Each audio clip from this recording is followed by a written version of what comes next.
Olá, boa noite. Boa noite. Taxa de desemprego cai para 11,8%. Trabalho informal e por conta própria puxam a queda. E governo prevê salário mínimo de R$ 1.039 para o ano que vem, mas reduz expectativa do PIB. Procuradora-Geral da República, Raquel Dodge, se manifesta contra a anulação de condenações com base em decisão do Supremo Tribunal Federal. Procon de São Paulo multa Google e Apple por causa de aplicativo que envelhece rosto em fotos. 8 em cada 10 brasileiros ouvem rádio. A maioria usa os aparelhos tradicionais, mas o rádio ganha espaço em várias plataformas. Agora, no Jornal das 18 horas. O Ministério da Economia prevê para o ano que vem um aumento do salário mínimo de R$ 998 para R$ 1.039. A proposta de orçamento foi divulgada hoje pela pasta. A correção depende da previsão da inflação desse ano. O governo estima o INPC em 4%. Essa será a primeira vez que o salário mínimo vai passar dos R$ 1.000. O presidente Jair Bolsonaro comentou o resultado divulgado ontem pelo IBGE de que o PIB brasileiro cresceu 0,4% no segundo trimestre. Em seguida, o presidente reconheceu que a retomada é lenta e comparou a economia com um transatlântico. A economia é igual um transatlântico, não é de uma hora para outra, né? Até a nossa casa, quando o pessoal está endividado aí, é devagar, complicado de recuperar.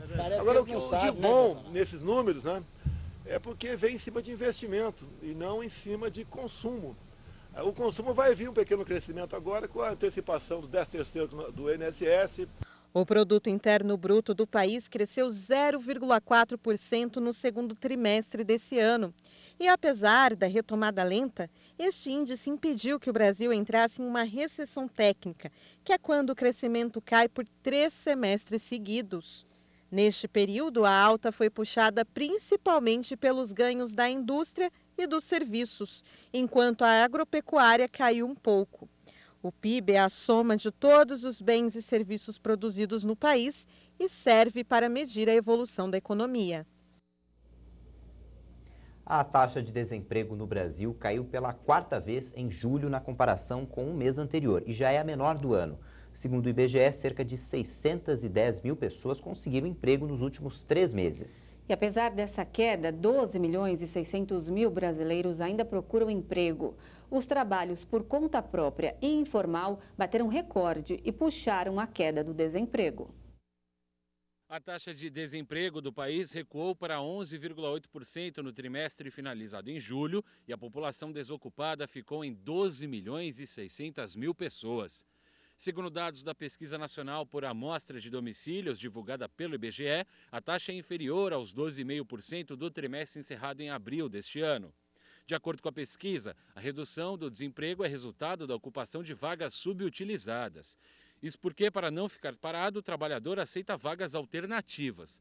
Já a população ocupada está estimada em 93 milhões e 600 mil trabalhadores. O levantamento apontou ainda que a população ocupada é recorde, mas 42,30% são de trabalhadores informais, ou seja, sem carteira assinada. No mesmo trimestre do ano passado, os informais representavam 40,5% dos ocupados. Já o número de empregados com carteira assinada, segundo o IBGE, ficou praticamente estável em julho, reunindo 33 milhões e 100 mil pessoas. A Indonésia abriu o mercado para a compra da carne bovina brasileira. De acordo com o Ministério da Agricultura, as negociações entre os dois países começaram em maio, quando a ministra Tereza Cristina se reuniu com o ministro da pasta da Indonésia. 10 frigoríficos estão habilitados para exportar mais de 25 mil toneladas da proteína para o país asiático. As contas públicas fecharam no vermelho em julho. Os dados foram divulgados pelo Banco Central. Saldo negativo de 2 bilhões e 700 milhões de reais reúne números do governo federal, estados, municípios e empresas estatais. Mesmo assim, esse é o melhor resultado para o mês desde julho de 2013. A Procuradora-Geral da República, Raquel Dodge, se manifestou contra a anulação de condenações com base na decisão do Supremo Tribunal Federal, que beneficiou essa semana o ex-presidente da Petrobras, Aldemir Bendini. Raquel Dodge se manifestou sobre o pedido de habeas corpus apresentado pela defesa de Gerson Almada, ex-executivo da construtora Engevix. Ele foi condenado em primeira instância a 19 anos de prisão por corrupção, lavagem de dinheiro e organização criminosa. E o Tribunal Regional Federal da 4ª Região, que revisa penas da Operação Lava Jato, aumentou a pena para 34 anos de prisão. A defesa pede que as condenações sejam anuladas com base na decisão da 2ª turma do STF, que favoreceu Aldemir Bendini. Advogados do ex-presidente da Petrobras questionaram o prazo para a manifestação, que era o mesmo de réus delatores. A 2ª turma decidiu que o réu tem o direito de apresentar as alegações finais depois dos delatores. Almada quer que a decisão seja aplicada no seu caso. O pedido será analisado pelo ministro Ricardo Lewandowski. A Procuradora-Geral da República argumenta que o Código de Processo Penal estabelece prazo comum aos réus e que o entendimento do STF pode afetar milhares de condenações. Para Raquel Dodge, a melhor saída é que nenhum novo pedido de anulação seja julgado até que o plenário, formado pelos 11 ministros do STF, avalie essa questão. Nesta semana, ao analisar um outro caso que envolvia a anulação de sentença, o ministro Edson Fachin optou por enviar a decisão para o plenário. A Justiça do Paraná concedeu indulto natalino a João Vacari Neto, condenado na Lava Jato por corrupção. O ex-tesoureiro do PT cumpre pena há 4 anos. A decisão foi tomada pelo juiz Ronaldo Sansoni Guerra, da 1ª Vara de Execuções Penais de Curitiba. Como Vacari também tem outras 2 condenações, ainda não está claro se ele vai poder deixar a cadeia. O indulto se refere a um processo em que o ex-tesoureiro do PT foi condenado por corrupção passiva em 2ª instância a 24 anos de prisão. Vacari está preso desde abril de 2015 e já cumpriu 1/5 dessa pena, o que dá a ele o direito ao benefício. O ex-diretor do metrô de São Paulo, Sérgio Correia Brasil, disse em delação premiada à Operação Lava Jato que houve por mais de 10 anos um esquema de propina na companhia com as participações das empreiteiras Odebrecht, Andrade Gutierrez e Camargo Correia. De acordo com as investigações, as irregularidades envolveram obras em 3 linhas do metrô paulista. Os crimes teriam acontecido durante as gestões de Geraldo Alckmin e José Serra, mas os ex-governadores não teriam participação. Segundo o Sérgio Correia Brasil, licitações foram alteradas para favorecer o esquema que teria beneficiado de políticos a membros do Tribunal de Contas do Estado. Os partidos citados na delação, Cidadania, PSDB, DEM e PTB, negam terem recebido qualquer recurso ilegal. Ex-integrante do Tribunal de Contas do Estado, Eduardo Bittencourt, disse que não tem conhecimento da delação e não tem ciência de seu envolvimento na investigação. Entre os envolvidos citados pelo delator também estaria o atual vice-governador paulista, Rodrigo Garcia. O Palácio dos Bandeirantes disse que se trata de uma acusação sem fundamento e que ele já foi inocentado no STF por falsas acusações referentes ao metrô. Geraldo Alckmin diz que desconhece o teor das declarações de Sérgio Brasil. O senador José Serra disse que não é citado como beneficiário na delação e reafirma que jamais recebeu vantagens indevidas em 40 anos de vida pública. O metrô disse que é o maior interessado na apuração de todos os fatos.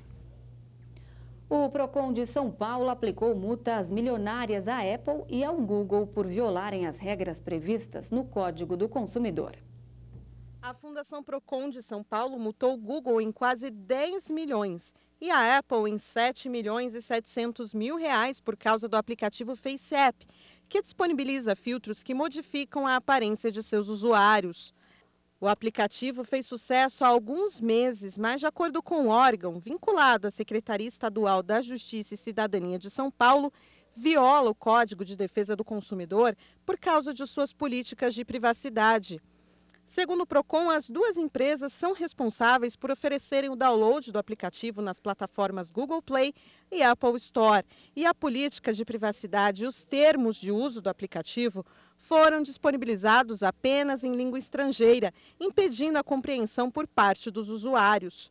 O valor de 9 milhões e 900 mil reais da multa endereçada ao Google é o máximo estipulado pelo Código de Defesa do Consumidor. Já o aplicativo, que é russo, não respondeu e não será punido, pois não tem representação jurídica no país. O turista chinês morto no Rio de Janeiro pode não ter entendido que se tratava de um assalto. A polícia já está com imagens de câmeras de segurança da abordagem ao grupo de chineses que aconteceu em Ipanema na quarta-feira.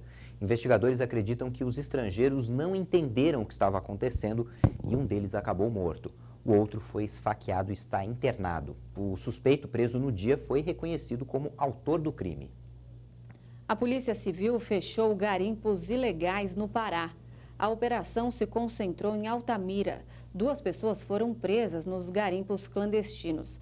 As extrações de ouro causavam grandes danos ambientais. Foram apreendidas várias máquinas que faziam as escavações. Os garimpos estavam em plena atividade quando os policiais chegaram. Não falta muito para o brasileiro virar mais uma folha do calendário, mas estamos em agosto, o mês dourado, dedicado ao aleitamento materno. E as campanhas são importantes porque no Brasil, menos de 40% das crianças recebem o leite materno exclusivo até os 6 meses de vida. A recomendação é que um bebê receba o leite materno 1 hora depois de nascer. Mas a pequena Beatriz nasceu bem antes do previsto e precisou ficar no hospital. Por isso, demorou, mas a mãe de primeira viagem se adaptou logo à missão e já tem planos. Eu pretendo continuar, independente se eu vou voltar ou não a trabalhar, eu pretendo sim continuar, porque é importante, então, nem que a gente estimule durante a noite, faça aquela reserva de leite, que dá para congelar, dá para armazenar, que aí tem duração de 15 dias até no congelador, ou 12 horas na geladeira, e aí a gente dá para ela. Então, assim, é importante, precisa estimular mesmo. Deste assunto, Caio entende bem e ajuda a estimular o amor da família. E como trabalha em casa, dá um suporte muito importante à mulher e à filha recém-nascida. Eu acho que um pai que trabalha fora de casa e só vê a bebê à noite, chega cansado do trabalho, acaba perdendo muito do que é ser pai, entendeu? Trabalhar em casa está sendo maravilhoso para acompanhar toda a evolução dela e ajudar a mãe também a cuidar dela, né? Com a chegada de um filho, é normal que principalmente a mãe exija muito de si para dar e fazer o melhor para ele. Mas você sabia que o estresse pode bloquear a produção de leite? Por isso, ter uma rede de apoio, seja de família ou amigos, contribui muito para o sucesso da amamentação. Hoje a gente já tem mais de 30% das mulheres sendo chefe de família. E elas, muitas vezes, elas acabam engravidando, né? E o seu marido não tem como apoiar toda essa parte financeira, ela é responsável pela parte financeira. Então, além de ela trabalhar, de garantir a remuneração para a família, ela também tem que amamentar. Segundo a Organização Mundial da Saúde, um bebê deve receber exclusivamente o leite materno até os 6 meses de vida. No Brasil, isso acontece com apenas 38% das crianças. A amamentação pode continuar até os 2 anos, mas com alguns complementos, como sopas e papinhas. E é comum que as mães, mesmo depois de tantas informações e até reportagens como essa, tenham dúvidas. Por isso, nada melhor do que procurar os médicos ou participar de algumas rodadas de conversas entre gestantes, muito comuns nas clínicas ou hospitais. Quanto mais as mulheres participam de grupos de gestantes, elas têm mais informação. Então, elas já chegam aqui mais informadas. Porque você sabe que quando nasce um bebê, nasce um pai e nasce uma mãe, né? Que vai ter várias dificuldades. Que aproveite o momento do hospital para tirar suas dúvidas. E depois de tiradas todas as dúvidas, não dá para recusar o ato de amamentar um filho. Não é um simples alimento, é uma herança para a vida inteira. Ele garante a formação melhor de todos os órgãos e sistemas, do cérebro, do próprio metabolismo do bebê, tanto assim que tem trabalhos mostrando que bebês que mamam no peito têm menor tendência à obesidade na vida adulta, têm menor tendência, portanto, a diabetes, menor tendência à doença cardiovascular, são inteligentes. Então, o leite materno é isso, é uma poupança que a mãe dá para aquele filho que ele vai usar o resto da vida. E você vai ver a seguir, nos Estados Unidos, Flórida e Geórgia se preparam para a chegada de um furacão. Os detalhes em instantes. Até já!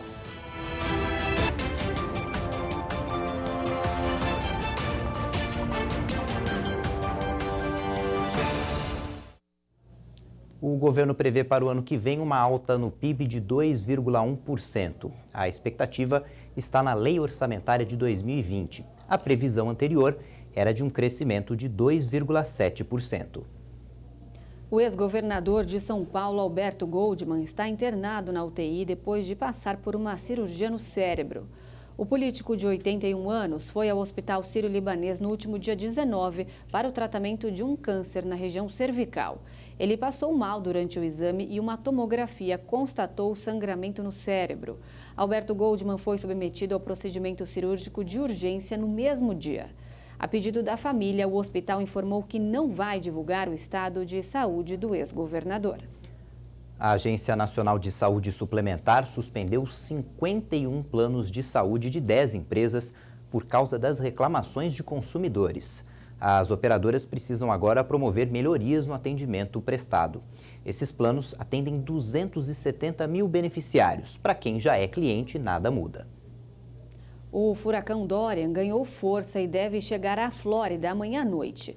A região inteira está em estado de emergência e o governador convocou 2.500 tropas da Guarda Nacional.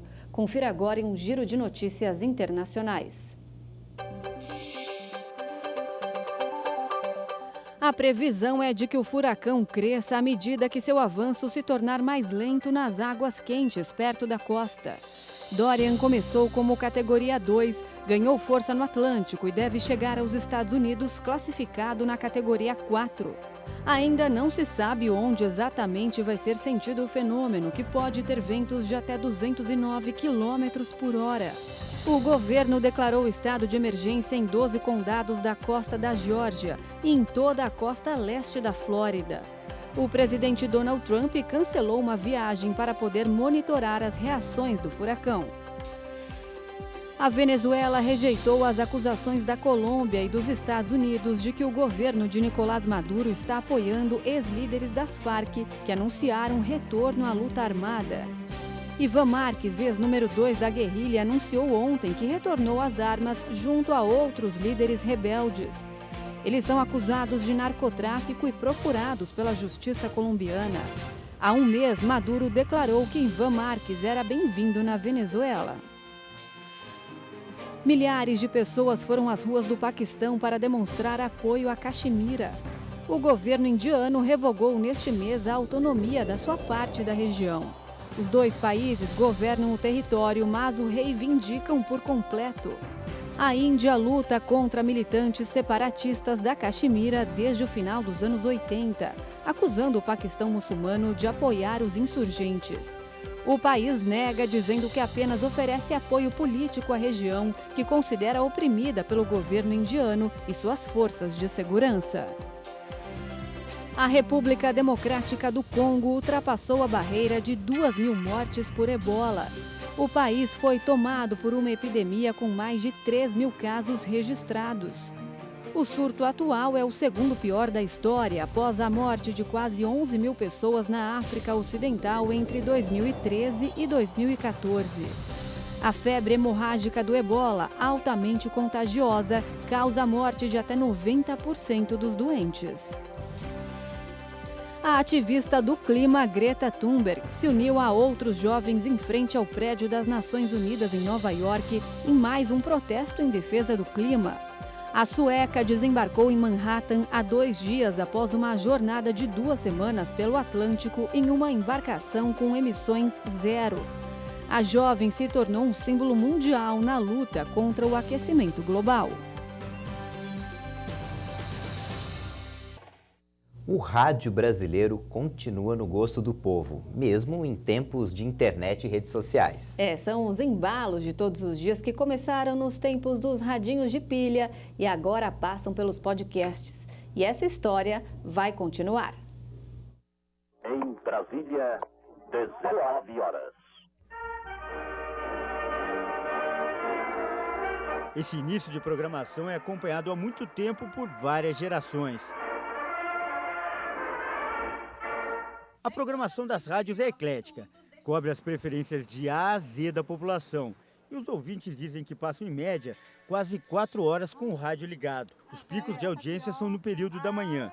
Um dos motivos para essa fidelidade é que as pessoas podem ouvir o rádio e fazer outras coisas ao mesmo tempo. É o caso da Selma. Ela vende tapiocas e fica ligada no radinho o dia todo. Só dá um tempo quando a bateria acaba. É o meu amigo do dia a dia. Seu amigo do dia a dia? Isso. Qual que é o prazer de ter o rádio? O que ele te distrai? Qual que é a importância que ele tem no seu dia a dia? Então, meu dia a dia, porque a hora para mim passa mais rápido. Então, quando eu não tenho meu radinho do lado, a minha hora não passa. 80% dos ouvintes ainda acompanham a programação de emissoras como essa naqueles aparelhos tradicionais. Só que o rádio já está invadindo outras plataformas. Um exemplo é que 10% já acompanham em smartphones e outros 4% em computadores. E essa mudança não é apenas no formato, mas também no conteúdo. As mudanças no rádio foram um dos temas do SET Expo, um congresso de comunicação sobre mídias que aconteceu em São Paulo. No local também foi realizada uma feira com as novidades tecnológicas. Hello, I'm Jay Tyler here at SET Expo in São Paulo, Brasil. O ponto alto foram as palestras sobre o novo conceito de rádio no Brasil e no mundo. Existe um projeto de lei na Câmara Federal, há 2 anos tramitando, obrigando a colocar, habilitar o chip FM nos smartphones, não só no Android, mas também no Apple. Então, todos os smartphones produzidos no Brasil, se essa lei passar, ou seja, esse projeto de lei passar, serão obrigados a ter o chip FM, porque não dá para negar. As pessoas têm o que à mão? Ela tem um celular, ela tem um smartphone e ela não compra mais rádio. Ela não vai comprar na loja rádio, mesmo porque é difícil encontrar o rádio à venda. Normalmente ele tem o smartphone e tem aquele que tem dentro do carro. Seja ele painel, seja ele tradicional, seja ele conectado ou não. E tem mercado para o rádio e para as mudanças. A última pesquisa do Ibope apontou que de cada 10 brasileiros, 8 são ouvintes de rádio. Um público de aproximadamente 52 milhões de pessoas. O futuro é uma multiplataforma com todas as vertentes, com todos os acessos, sensibilizando o ser humano. O ser humano, ele decide o nosso futuro. Quer dizer, o ser humano, o nosso usuário final, é que decide o futuro do rádio e da televisão e como a gente vai acessar. A RIT, por exemplo, ela tem uma fidelização de conteúdo. Isso favorece muito o crescimento, favorece muito a sequência do produto. Trabalhando como produto, não estamos discutindo só o formato do conteúdo. Um dos exemplos é a popularização dos podcasts, arquivos de áudio ou vídeo que funcionam como programas de rádio, mas com a vantagem que a pessoa pode ouvir a hora que quiser. O Pedro é um desses novos ouvintes. Ele trabalha com informática e, para se manter informado, acompanha sempre um podcast que trata do assunto. Para mim, a grande vantagem dele é a praticidade de eu conseguir, por exemplo, ouvir um podcast no meu caminho para o trabalho, seja andando na rua, seja dentro do metrô, e da mesma forma que eu ouço música dessa forma. Então, eu não preciso estar tão atento como, por exemplo, quando eu estou lendo alguma coisa no celular, né, que eu estou no meio da rua, não dá para fazer isso de maneira meio complicada, né? E o podcast já me traz essa praticidade. Mas para os ouvintes tradicionais, o rádio é mais que um meio de comunicação. É um amigo. A Selma ouve tanto que já é conhecida até pelos locutores. Agora 10h59, hora de mandar beijo para quem tá na sintonia. A Selma ouve a gente todos os dias. Ela trabalha com tapioca. Que delícia, né, Selminha? Obrigada pelo seu carinho, ó. Beijo para você. A gente continua com mais música aqui na programação. E quando você ouve o seu nome no rádio, qual que é a sua sensação? Eu fico muito contente. Fico muito contente. Fica emocionada até? O que você pensa na hora? Eu fico até sem graça. O pessoal fala, Selminha, falou seu nome na rádio. E aí você fica sem graça? Eu fico sem graça, né?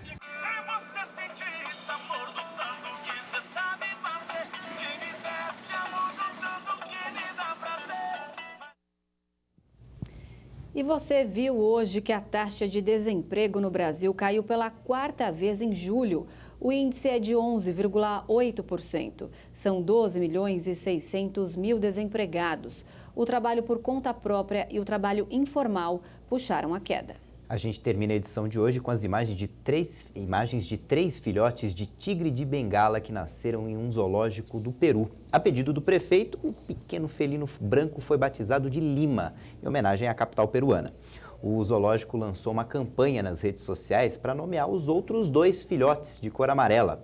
Segundo o Fundo Mundial para a Natureza, existem menos de 2.500 tigres de Bengala em liberdade no mundo. A maioria deles está na Índia. Boa noite para você, bom fim de semana. Boa noite, a gente se vê na segunda. Até lá!